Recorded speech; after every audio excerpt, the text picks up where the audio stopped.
All right, let's try something a little bit different. I'm going to attempt to review WebflowConf 2024. And if you stick with me to the end, through the conference, I had a bit of reflection period that affects the channel. I'll share that with you. So let's start talking about the venue and the location and various things like that. The location was fairly good. The transportation links are fairly good around there.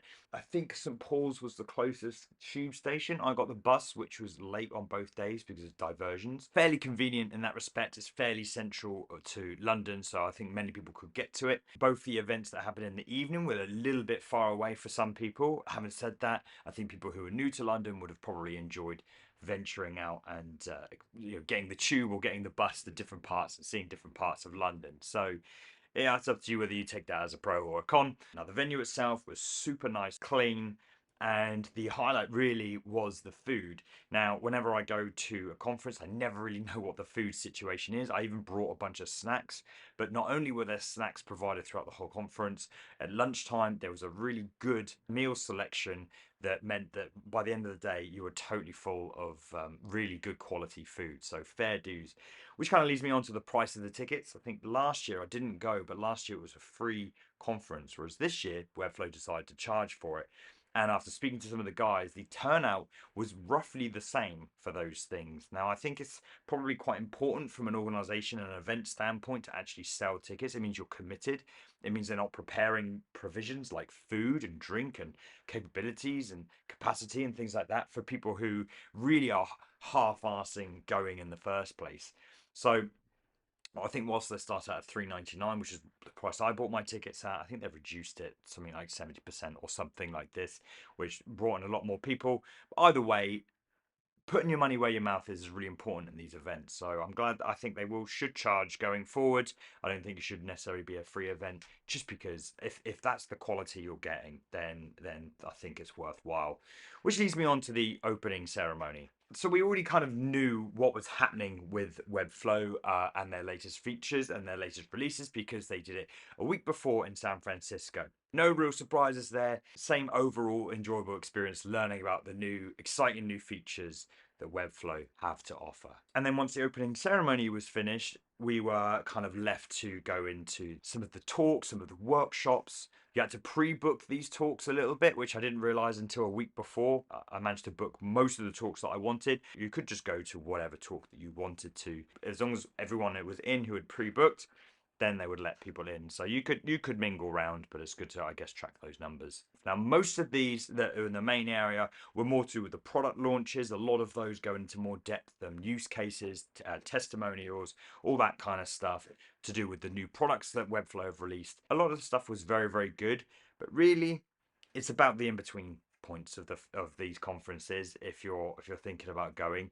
And what was wonderful during all these moments is meeting the Webflow guys, Vlad, Alan, Linda, Matthew Munger as well, and just see that they're just regular normal people. It's amazing to see that, you know, $1 billion company and you have these founders and C-suite members who are just down to earth people who's excited to see you as you are to see them mingling. That's testament really to the community itself. And if you haven't gone, or you are a bit of a hermit when it comes to, you know, you're introverted or something like this, just know that when you come to these conferences, you are surrounded by people who are bouncing with energy to talk to you about the same things that you want to talk to those other people about. The new features that Webflow had to offer, the things you like, the things you don't like, people you've seen online or you've spoken to online, and you get to see how tall they are, how they speak, or this or that, and everyone wants to talk about Webflow. And then the conversations meander into work, business, and then personal stuff. It's a really vibrant community that you should feel absolutely welcome in if you do want to attend. But the, you know, that sanctions that, I think we all get it, that social anxiety of like, you know, what am I going to do, who am I going to talk to? You will find your place, and the simplest way to do that is just to talk about Webflow. I actually use the sessions for a bit of like relaxation, just to recharge my social battery a little bit. But then going out, meeting some of you guys, bumping into some of you guys, talking to you about the new features and what you're doing and your businesses and things like that. That's really what these conferences are all about, is meeting the people. And that's kind of the format of both of these days. The first day ended up, there was NQ64 was booked out by Isabel Edwards, UK-based Flowfest last year. And I think Webflow caught wind of this, and actually we had the whole place to ourselves basically, and got given these tokens where we could play games. And I took part in a pretty intense beer pong battle, which I can barely remember because I had a little bit too much to drink by that point.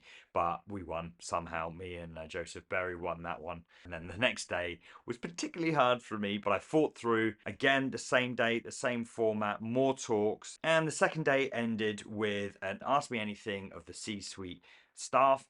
I'm not going to go into details on that because they were just answering questions from the audience about certain things to do with Webflow and all the rest of it. I think it was a super fun session, and again, it was just so amazing to see those guys on stage acting like buddies, acting like friends, and seeing them just interact with each other in a non-business context. It was really, really refreshing to see.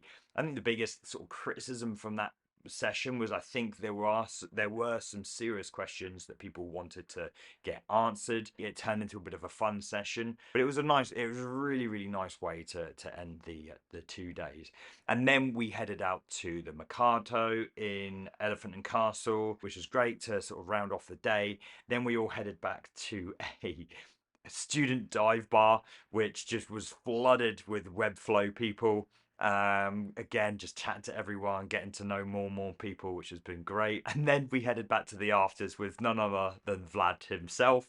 And we were just in a student-esque kind of flat, having a drink, having a little listen to music and stuff like this. And it was just fun. Like, fair play to Vlad for coming back to that. It was really nice to just, again, just feel like one of the gang. So that's my review of Webflow 2024. It's a great experience. If you can afford that, then definitely go to it. You're going to be very much welcomed with people who are excited about the same things that you're excited about. I'll definitely be trying to go next year if they do hold it in London. I really hope they do. If they don't, maybe try Europe. That would be sick. Maybe Barcelona or somewhere like Milan. That would be cool. We got people flying out from the US. We got people flying out from all over the world coming to the London one. So it'd be cool to bring some more of that to the locals of those people.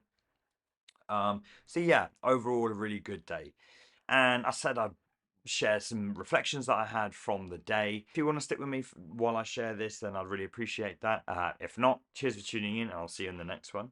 But not to say that it was the conference itself that had me thinking this way. I'd been thinking about it for quite a while, and the conference kind of really solidified this. Is the attitude and the relationship that I seemingly have with Webflow. I had a video that did very, very well from a view standpoint, which is I'm done with Webflow. And I guess from that video, I learned that Webflow draws a very passionate community, and by being a slightly more controversial or slightly more critical of Webflow, it draws a lot of attention. And I took that as a sort of learning that if I do similar videos, that I'll get attention, and that I will be able to ultimately talk about a deeper concern that I have whilst baiting the audience. Whilst that's just the name in the game with YouTube, I think that it's built this idea that I have a very disgruntled relationship with Webflow, and I really, really don't. Like, I love Webflow. I love the tool itself, and even more importantly, I love that it's allowed people to earn money, to build amazing websites, and to do something that they love doing. Empowers them to do things that they could never dream of doing. And so for that reason, I absolutely love Webflow, as I do with all the no-code tools. I think they're all fabulous, but Webflow seemingly became this target. Now, if you look at all of my videos, you're only going to see one or two, maybe three videos where I'm particularly critical about Webflow, but I think the perception that has given people is that it's just a negative vibe from me and my channel. I want to begin to change that perception, and I want to look for ways that I can engage people or encourage people to click into my content and learn about the issues that I'm very, very passionate about, without using Webflow as a specific target, or without using any sort of negativity to draw those people in. It's going to be a challenge because realistically, negative things just have people, or controversial things just have people clicking, but I'm sure there's a way. Overall, I'm looking to focus less on Webflow and no code in general, and look to support you in earning more money and running a tighter business and building better websites.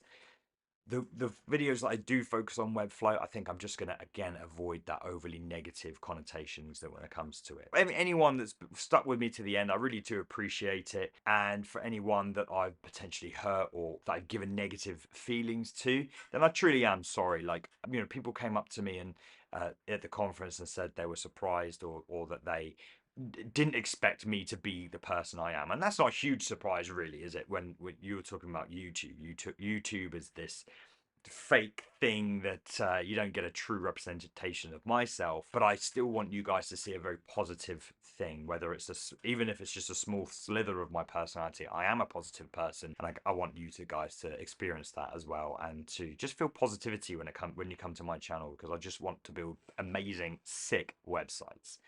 Anyway, I'm waffling on. Let me know down in the comments what you think about Webflow Conference, what you liked, what you didn't like, what you think they can improve, and also feedback on my little statement at the end there. I'd love to hear your thoughts as well. So, cheers for tuning in. Subscribe if you haven't already, and until next time, happy no coding. Oh, and just lastly as well, thank you so much to the Webflow guys for putting on an amazing conference. So well planned, really, really enjoyable, and just breathing life into their community and reminding them that they are special, they are unique, and that Webflow really have a good thing going on right now.